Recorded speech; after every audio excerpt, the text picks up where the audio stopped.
هیچ کس رو شاخ نکنه، هیچ کس، یعنی جز پدر مادرت که بهت محبت کردن، اونم هدیه خداونده. فقط به اونا احترام بذار، به خانواده خودت، فقط به خانواده‌ت و پرورده. هیچ کس رو بزرگ نکن، هیچ کس.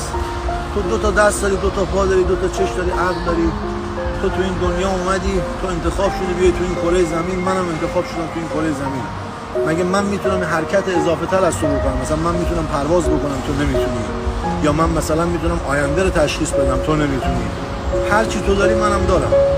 چون من دارم مهربونی میکنم، انقدر مردم مهربونی ندیدن فکر میکنم من آدم خیلی خوبی هستم. نه، من یه آدم عادی هستم. من مثل شما فرشتم، ولی بدبختی که انقدر اونجا زور گفتن و به شما دروغ و دغل گفتن، من بعضی موقع خدا شده تمام دایرکت من تو سلطانی، تو امامی، تو پیغمبر. نه آقا جان، این کسه هیچ کی رو بزرگ نداره. ما همه برابر، برادر خواهر همینجوری در کنار هم هستیم، هموطنیم، در کنار هم.